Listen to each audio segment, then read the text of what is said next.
네, 마태복음 16장 21절에서 25절까지의 말씀입니다. 우리 한 절씩 교대로 봉독하겠습니다.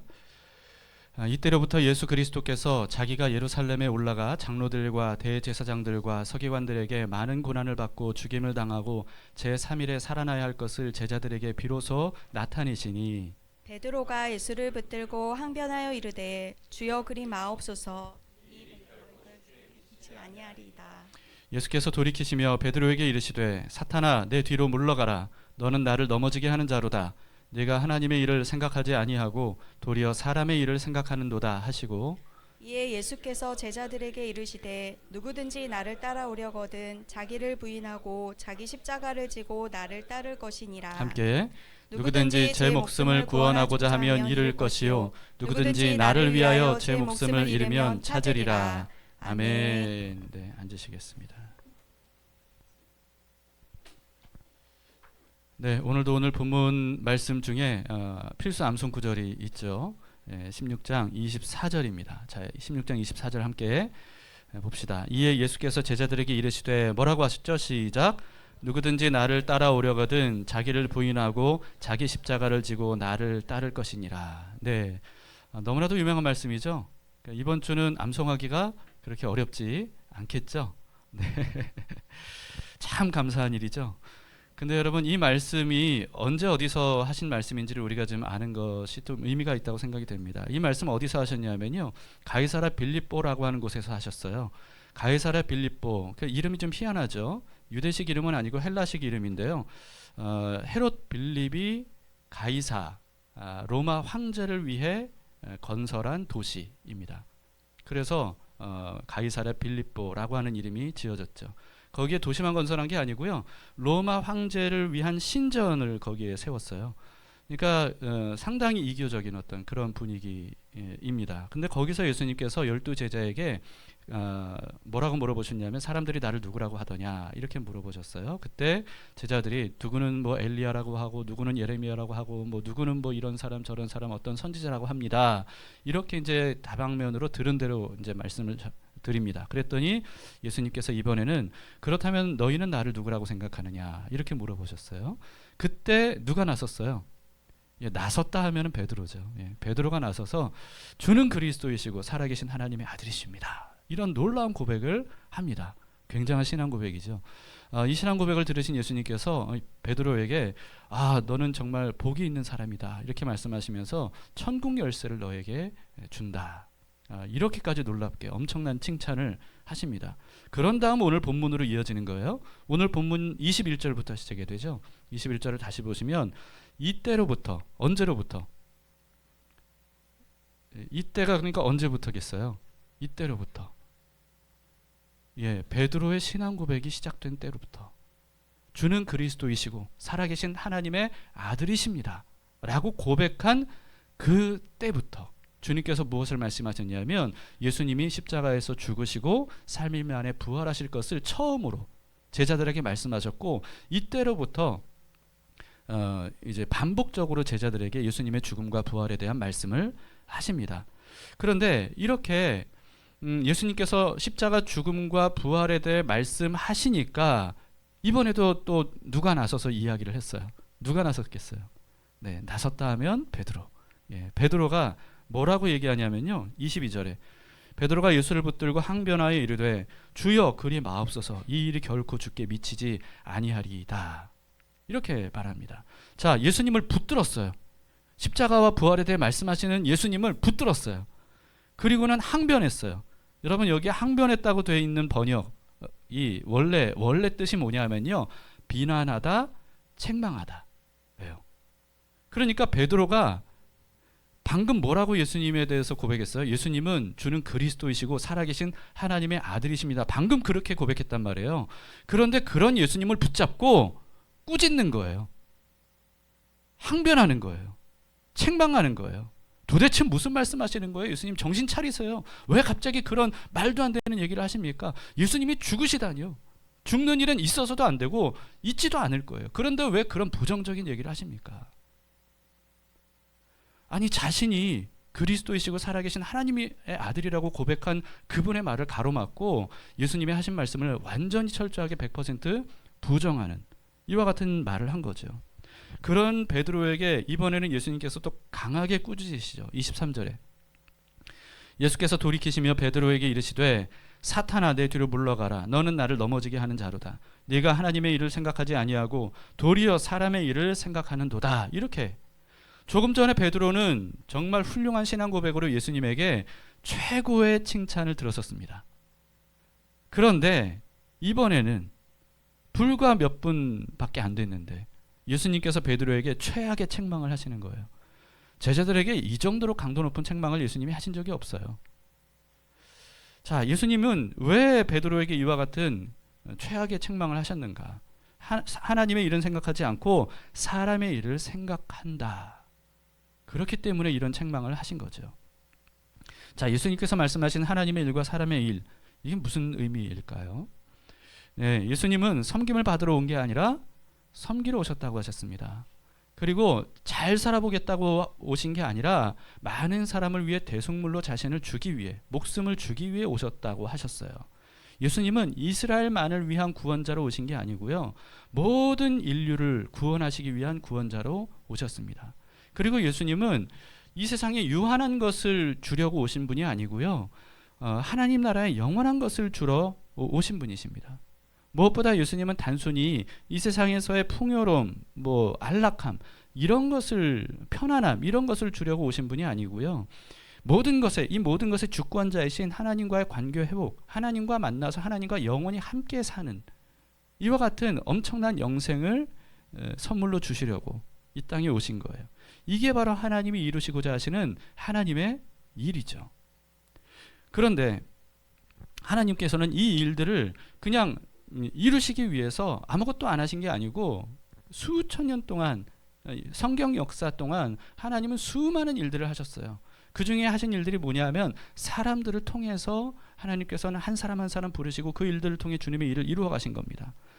죽은 아벨 대신에 셋을 하나님이 보내셨고요. 그리고 노아를 구원하셨고요. 그리고 아브라함을 부르셨고, 그리고 야곱을 선택하셔서 이스라엘을 세우셨어요. 그리고 그렇게 세운 이스라엘을 통해서 드디어 구원자이신 예수 그리스도를 성육신하게 하셨어요. 그리고 예수님은 십자가 죽음과 부활로 이 일을 완성하시는 거예요.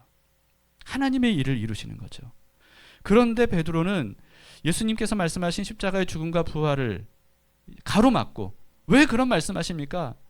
더 이상 그런 얘기하지 마세요 하면서 책망을 하면서 막 틀렸다고 항변을 했겠어요. 예수님께서 죽으신다고 하니까 죽으시면 안 됩니다. 예수님, 내가 사랑하는 주님, 죽으시면 안 됩니다. 그런 마음도 있긴 있었겠죠. 없진 않았을 겁니다. 그런데 사실 복음서를 통해서 알 수 있는 베드로와 제자들의 마음은 자신들의 출세였어요. 출세 때문에. 제자들은 예수님과 함께 한 지 3년이 됐습니다. 3년.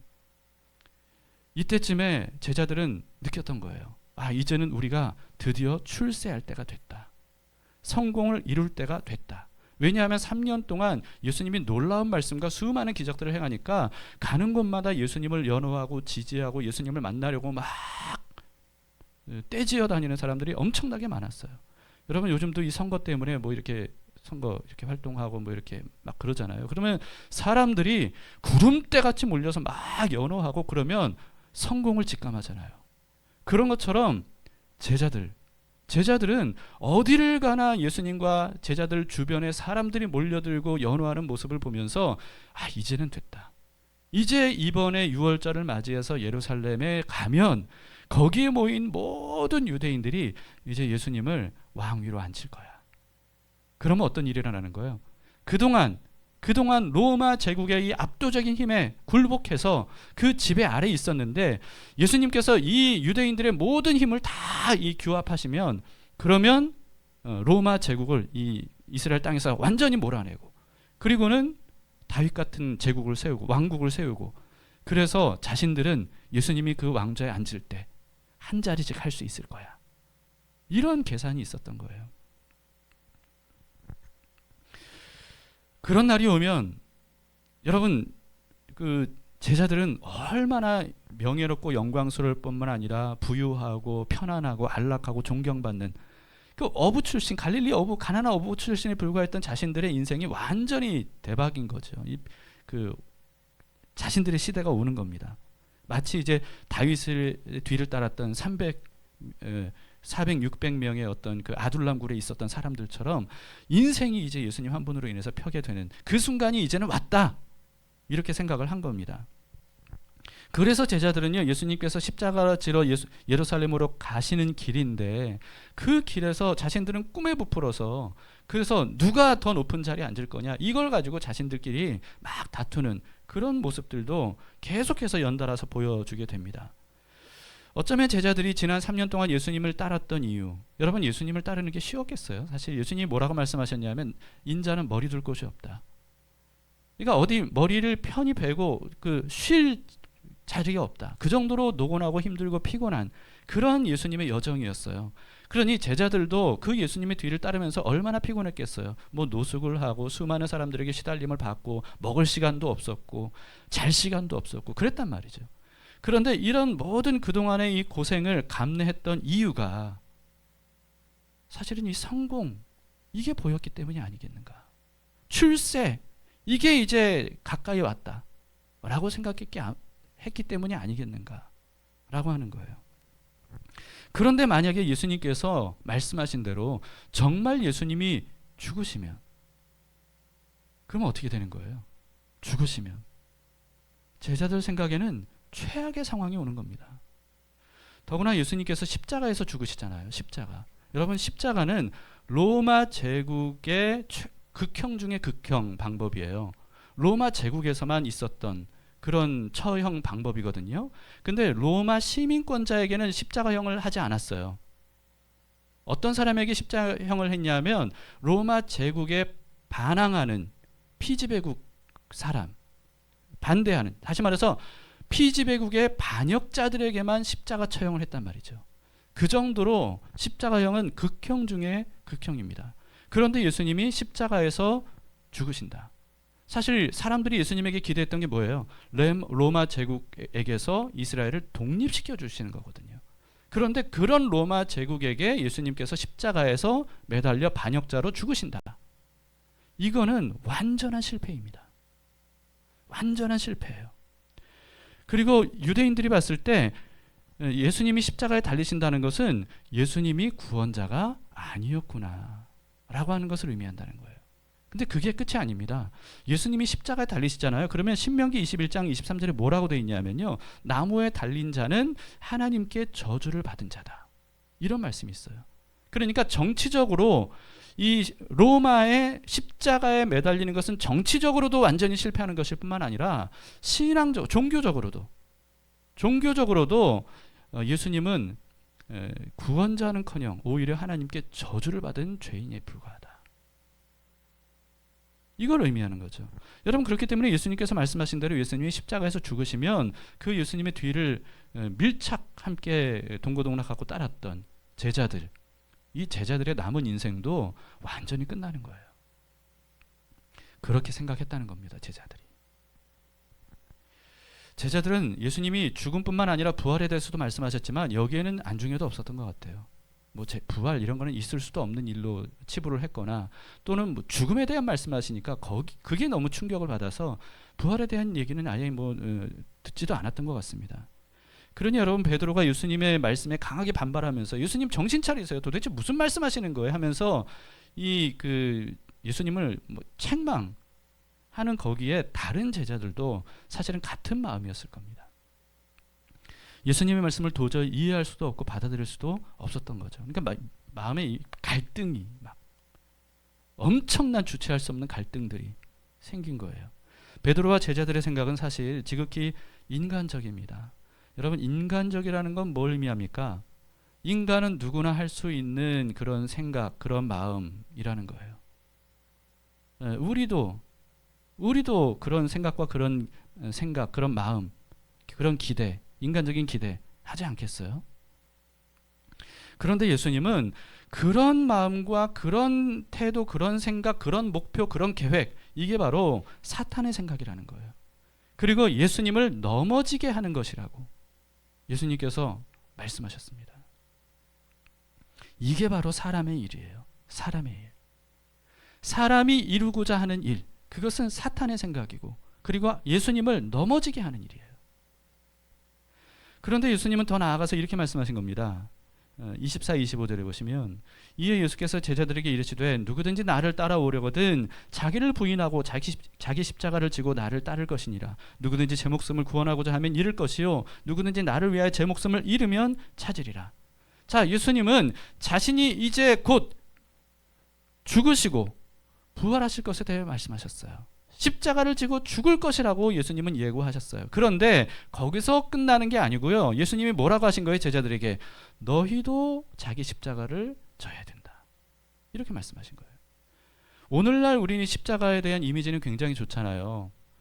뭐 예수님 안 믿는 사람들도 뭐 이렇게 목에도 걸고 다니고 그러잖아요. 십자가 문양을 굉장히 예쁘게 아름답게 꾸미지만 이 당시의 십자가의 이미지는 지금과 완전히 달랐어요. 끔찍한 사형 형틀이에요.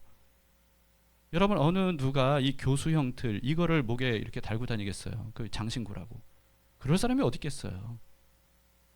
그런데 그 당시에는 십자가에 대한 이미지가 그랬단 말이죠. 그런데 예수님께서 너희도 그런 십자가를 져야 돼 말씀하신 거예요. 이거는 뭐 제자들에게는 기겁할 일이죠.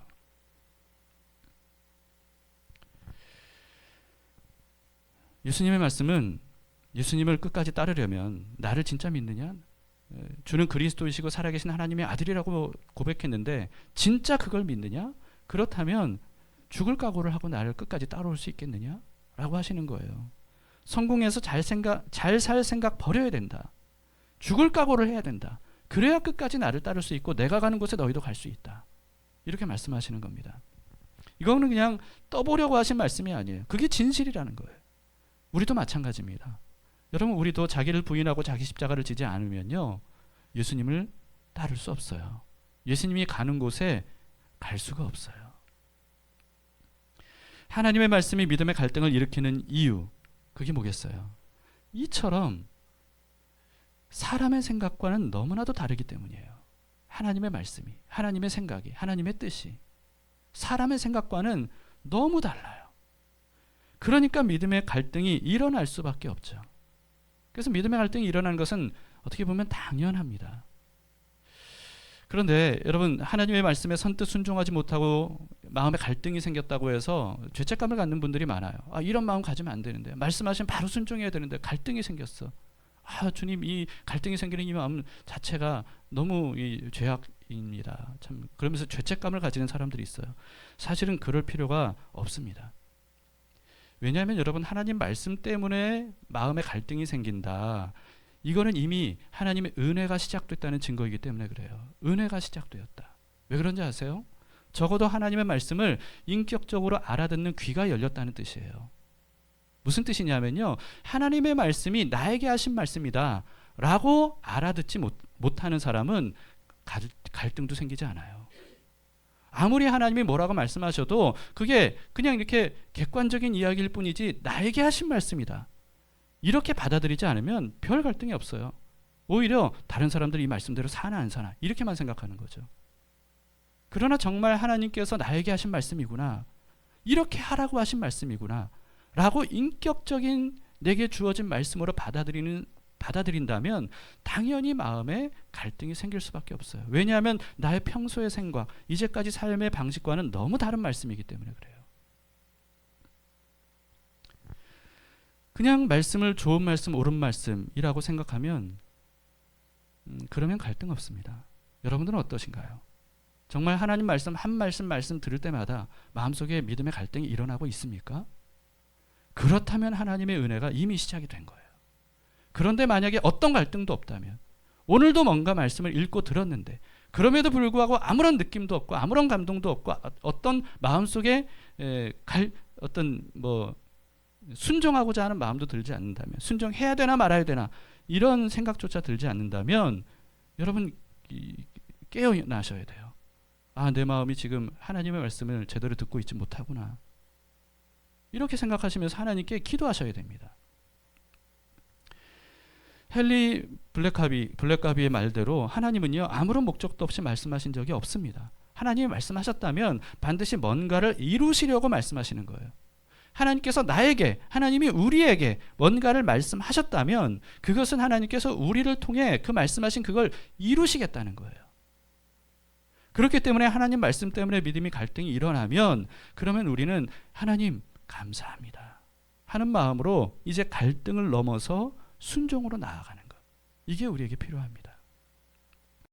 하나님을 경험하는 삶, 이 저자 헨리 블랙가비, 이분이 이렇게 영상에서 말했죠. 우리의 믿음의 갈등이 일어나는 이유는 하나님께서 말씀하실 때마다 언제나 사람의 수준을 훨씬 뛰어넘는 하나님 차원의 크기가 있기 때문이다. 그러니까 무슨 뜻이에요? 사람의 스케일은 요 정도밖에 안 되는데 하나님의 스케일은 그걸 훨씬 뛰어넘잖아요. 말도 안 되는 스케일을 품고 하나님이 우리에게 말씀하시는 거예요. 그러니 우리가 갈등이 일어날 수밖에 없다는 거죠. 납득도 안 되고 이해도 안 되고 그걸 어떻게 이루라는 얘기인가? 우리는 그렇게 생각한다는 거죠. 그런데 하나님은요 우리에게 그러니까 너희가 할 수 있는 수준 정도로 나를 위해 그러면 열심히 일해봐라 이렇게 말씀하시지 않아요. 하나님은 그렇게 하지 않으시고 하나님만 하실 수 있는 일, 하나님만이 이루실 수 있는 스케일, 그것을 하나님이 하실 테니까 그냥 내가 말하는 대로 순종해라. 주님은 그렇게 우리를 부르신다는 거죠. 하나님은 모세에게 이스라엘 백성들을 네가 구원해내라 이렇게 말씀하지 않으셨어요. 하나님 뭐라고 말씀하셨습니까? 내가 이스라엘을 구원해낼 것이다. 그러니 너는 나와 함께 이집트로 가자. 내가 전하라고 하는 말만 하면 돼. 주님은 그렇게 말씀하셨습니다. 그런데 모세는 오해했죠. 하나님은 분명히 이렇게 말씀하셨는데 모세는 그 말을 잘못 들었어요. 아, 나보고 이스라엘을 구원해내라고? 그러니까 적극적으로 못한다고 했던 거예요. 하나님 저 못합니다. 저는 이렇게 늙었고 저는 이제 왕자도 아니고 그리고 저는 지금 뭐 가진 게 없고 할 수 있는 게 없고 힘도 없고 지혜도 없고 능력도 없습니다. 말도 못합니다. 그러면서 거부해요. 왜 그래요? 자기가 그걸 이루어야 된다고 생각하니까. 그런데 하나님 말씀은 그게 아니었어요. 결국에 끌려가듯이 모세는 하나님의 말씀에 순종하게 되죠. 그랬더니 어떤 일이 일어납니까? 하나님께서 정말 놀라운 일들을 일어나는 것을 일으키시는 것을 직접 눈으로 경험하게 돼요. 그러면서 하나님이 어떤 분인지를 알게 되는 거예요. 그전에도 하나님을 몰랐던 게 아니에요. 그런데 머리로만 알았던 것인데 그런데 하나님을 직접 경험하면서 하나님이 행하신 일들을 직접 눈으로 목격하면서 아, 하나님이 이런 분이시구나. 하나님의 차원이 이런 차원이구나. 하나님이 하겠다고 하신 일들이 이런 거였구나 하는 것을 비로소 깨닫게 된 거예요. 진짜 하나님을 경험하게 되는 거죠. 그럴수록 이런 경험들이 쌓이면 쌓일수록 모세의 믿음은 이전과는 달리 엄청나게 강건해집니다. 처음에 모세가 파라오 앞에 섰을 때 두려워서 벌벌 떨었어요. 이 파라오의 말 한마디에 막 어쩔 줄을 몰라 했어요. 그런데 한 번, 두 번, 10번까지 갔을 때 여러분 모세의 태도는 점점 달라집니다. 그 당시에 신성시 됐던 누구도 그 앞에서 말 뻥끗하지 못하던 이 파라오 앞에 모세가 담대하게 책망을 해요. 전혀 두려워하지 않았습니다. 그 정도로 담대해졌어요. 왜? 하나님을 경험했으니까. 순종으로 하나님을 경험했으니까. 그래서 모세는 홍해 앞에서도 전혀 두려워하지 않았던 겁니다. 하나님은 이스라엘 백성들에게 너희가 저 크고 강한 성 여리고성을 무너뜨려 봐라. 어떻게든 한번 해봐라. 날 위해 해봐라. 이렇게 말씀하지 않으셨어요. 하나님은 하나님께서 여리고성을 무너뜨리시겠다는 거예요. 단지 이스라엘은 하나님께서 말씀하신 대로 그냥 그대로 말씀하신 그대로 그냥 돌기만 하면 된다는 거예요. 하나님은 우리에게 하나님이 되라고 요구하지 않으십니다. 하나님의 말씀을 우리가 잘못 알아들으면 안 돼요. 하나님은 어떤 말씀을 하셔도 우리에게 하나님이 되라고 말씀하지 않으세요. 하나님의 일은 하나님이 하실 테니까. 그러니까 우리는 하나님께서 말씀하신 것만 하면 된다는 거예요. 할 수 없는 일을 하라고 하지 않으세요. 순종할 수 있는 것을 하라고 하십니다. 여러분 모세는 지팡이를 뱀으로 만들 능력이 있나요? 모세에게 없어요. 그런데 하나님은 모세에게 지팡이를 뱀으로 만들라고 하신 게 아니고요. 그냥 지팡이를 던지라고 말씀하셨어요. 모세는 지팡이는 던질 수 있나요? 있어요. 하나님이 말씀하실 때 지팡이를 던지기만 하면 뱀으로 바꾸는 거는 하나님이 하시는 거예요. 모세는 바다를 가를 수 있는 사람이 아닙니다. 절대로 못 가요. 누가 하겠어요? 모세뿐만 아니라 누구도 못해요. 그런데 모세는 하나님이 말씀하신 대로 지팡이를 들고 바다를 향해 손을 내미는 거는 할 수 있어요. 하나님은 바다를 네가 가르라 이렇게 말씀하신 게 아니고 지팡이 든 손을 바다를 향해 내밀라고 말씀하셨어요. 그 믿음을 가지고 내밀기만 하면 하나님이 바다를 가르시는 거예요. 마찬가지예요. 반석에서 물을 나오게 어떻게 할 수 있겠어요? 그런데 말씀하신 대로 지팡이로 반석을 내리치는 것은 모세가 할 수 있는 일이에요. 여러분, 그러니까 여러분 하나님께서 말씀하실 때 이건 절대로 내가 이룰 수 없는 일이야. 그러니까 설마 하나님이 나에게 그걸 하라고 하시는 건 아니겠지. 우리는 그렇게 생각하면서 아예 시도를 하려고 하지 않아요. 바다를 가르라고 말씀하시는 줄 알고 반석에서 물을 내라고 하시는 줄 알고 시도조차 하지 않아요. 분명히 우리가 할 수 있는 일을 말씀하시는데도 하나님은요, 우리가 할 수 있는 수준의 순종만을 요구하십니다. 그것을 순종하면 그러면 하나님은 하나님만 하실 수 있는 일들을 이루신다는 거예요. 그런데 그 순종은 사실 하나님을 믿어야만 할 수 있는 순종입니다. 믿어야만 할 수 있는 순종이에요. 믿지 못하면 반석 내리치지 않아요. 바다를 향해 지팡이 내밀지 않습니다. 그러나 하나님을 전적으로 믿을 때 그 순종을 할 수 있는 거죠. 우리에게 그런 믿음의 행동이 필요합니다. 하경삼이 여러분 이제 2주밖에 남지 않았어요. 어떻게 여러분 그동안에 좀 한 주 한 주 해보시면 해보실수록 뭔가 이렇게 발전되어 가는 것처럼 느껴지십니까? 아니면 좀 점점 더 오히려 시작과는 달리 좀 식어가는 것처럼 느껴지십니까? 여러분들이 정말 한 단계 한 단계 나갈 때마다 발전하셨으면 좋겠습니다. 사실 하나님을 경험하는 사람의 7가지 실체는요, 그냥 7가지를 나열해 놓은 게 아니에요. 그게 아니라 1단계, 2단계, 7단계 이렇게 되는 거예요. 단계별이에요.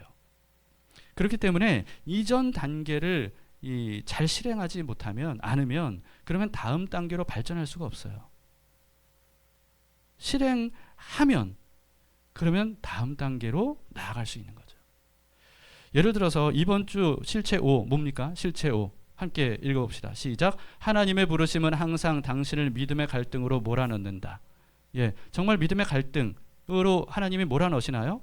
그걸 느끼려면 실체 4를 넘어야 되는 거예요. 실체 4에 뭐라고 말씀하고 있어요? 하나님은 성령님에 의해 성경, 기도, 환경과 교회를 통해 말씀하신다.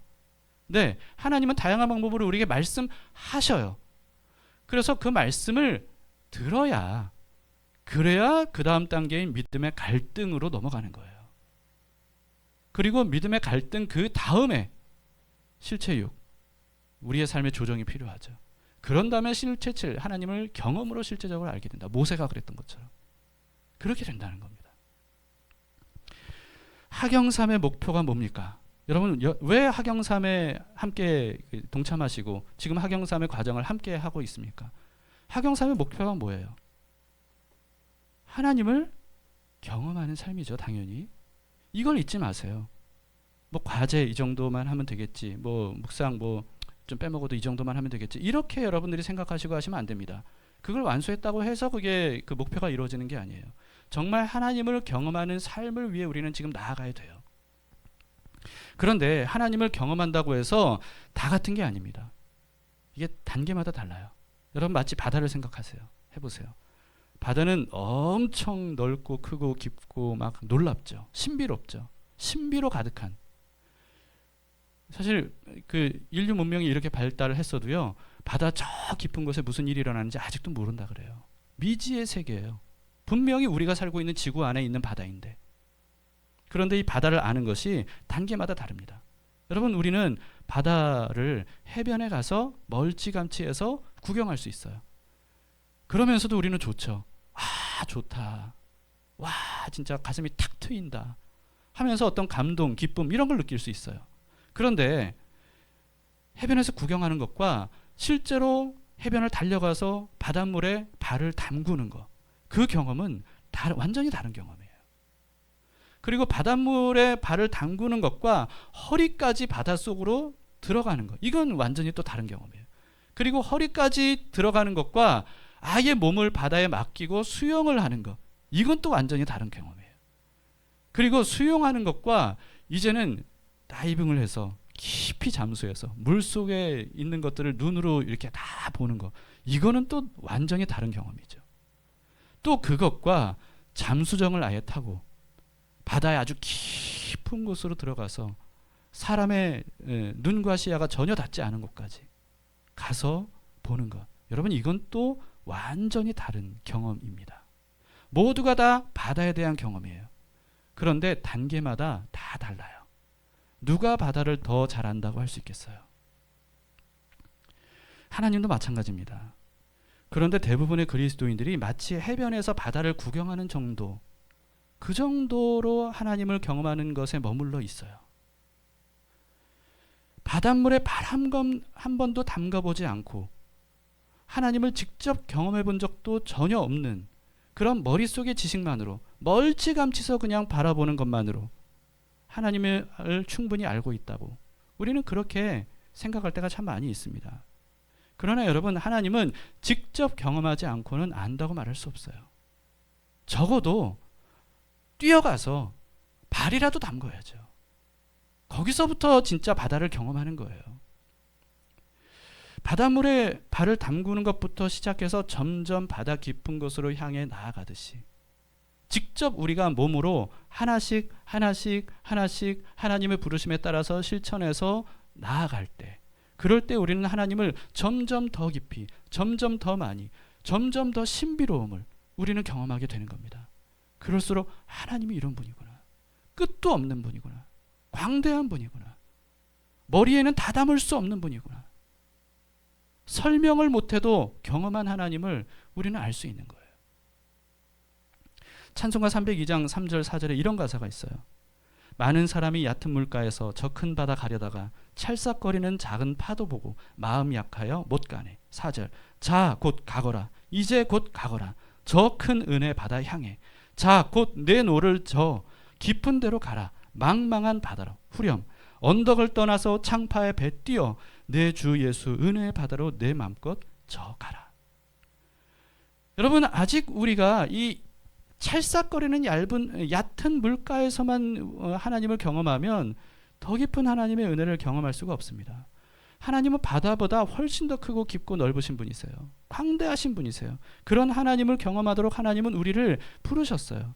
처음 우리가 부르심을 받았을 때, 그래서 하나님을 처음 경험했을 때, 마치 물가에 발을 담궜을 때, 어릴 때 바다에 처음 가서 물에 탁 발을 담궜을 때, 그때 그 신비로움, 놀라움, 막 신나고 즐겁고 막 이랬던 경험으로 우리는 평생 살 수 없습니다.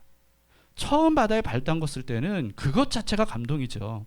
그런데 오늘도 담그고 내일도 담그고 모레도 담그고, 여러분 그래봐요. 감동이 있어요, 없어요?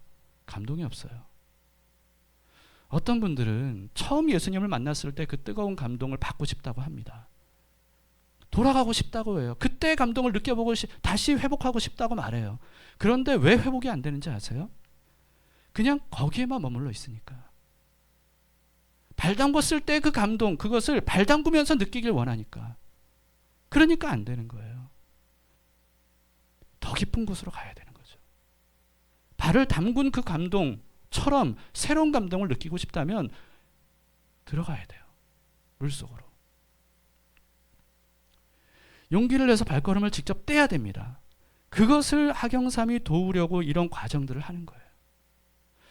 하나님께서 우리 손을 붙잡고 안심해, 내가 붙잡고 있어 라고 하시면서 자, 한번 들어가 보자. 그러면서 하나님의 세계로 우리를 이끌어 가시는 거예요. 그럴 때 우리는 갈등이 생기죠. 한 번도 경험하지 못했던 거, 막 무서워, 두려워, 어떤 일이 일어날지 몰라. 그러니까 갈등이 생기는 거예요. 그런데 갈등이 생겨도 내 손 붙잡고 가시는 주님께서 가자 하시는 대로 예수님을 믿고 한 걸음 한 걸음 한 걸음 가면, 그러면 가기 전에는 죽을 것 같았는데 가고 보니까 이것보다 신비롭고 감동적이고 행복한 게 없어요. 신앙의 삶, 믿음의 삶이 바로 그런 겁니다. 그래서 주님은 우리에게 가자고, 더 깊은 세계로 가자고, 우리의 수준을 뛰어넘는 하나님의 차원으로 우리를 이끌어 가시는 거예요. 그럴 때 우리는 처음 느꼈던 감동보다 더한 감동을 우리는 느끼게 되는 거죠. 그러니 용기를 내서 발걸음을 떼야 됩니다. 거기에 머물러 있으면 안 돼요.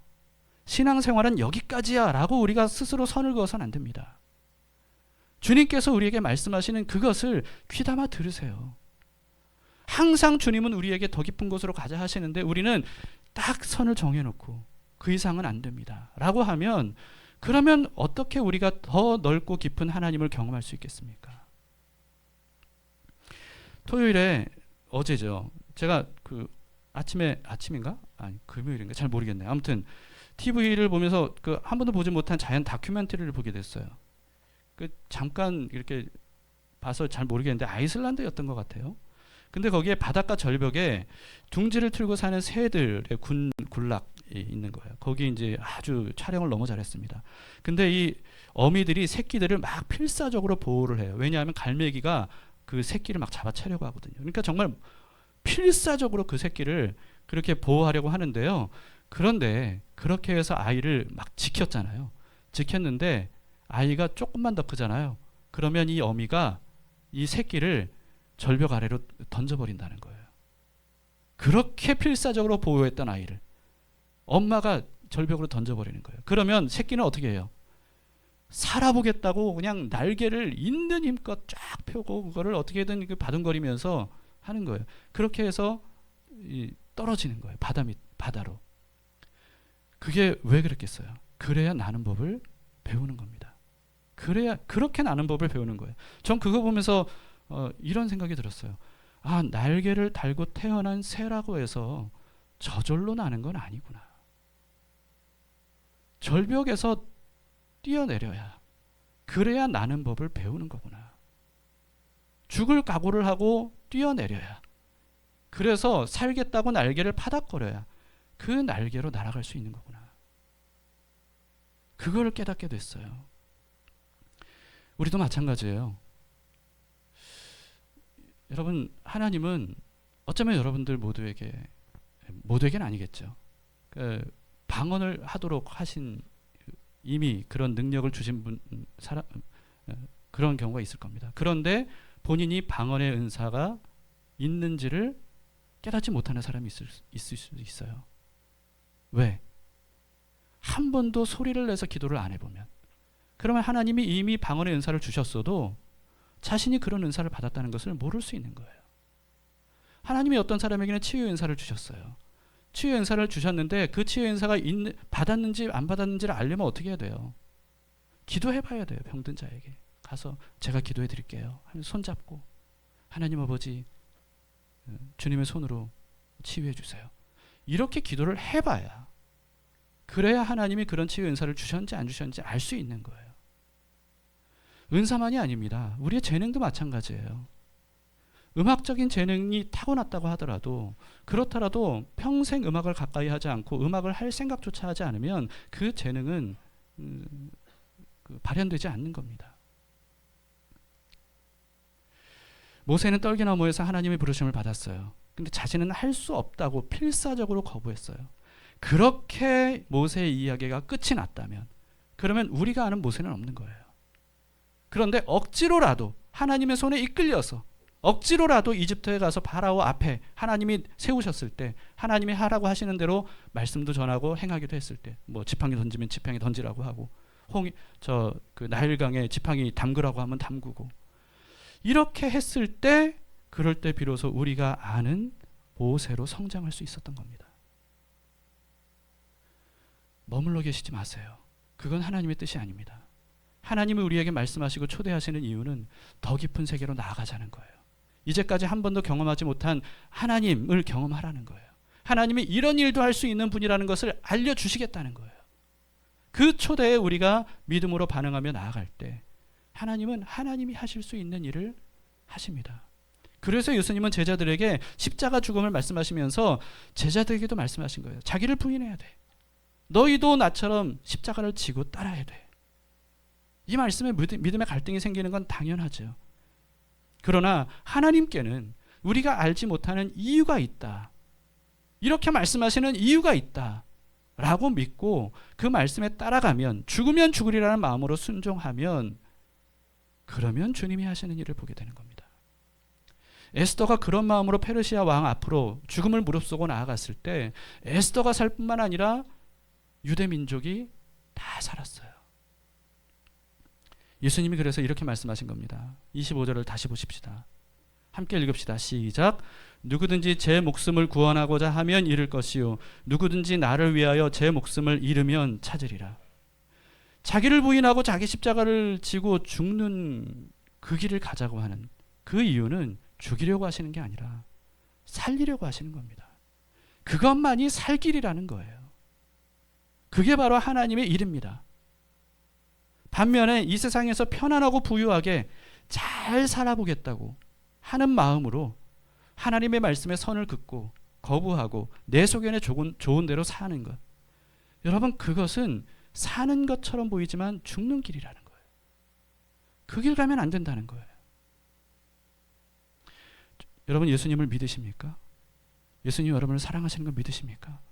예수님이 인도하시는 길이 살 길이라는 것을 믿으세요? 그렇다면 주님의 말씀에 믿음의 갈등이 생기더라도, 아니요, 믿음의 갈등이 생기는 것을 감사히 여기면서 그 갈등 넘어 순종으로 나아가시길 바라요. 그러면 주님의 살아계심을 우리는 놀랍게 경험하게 될 겁니다.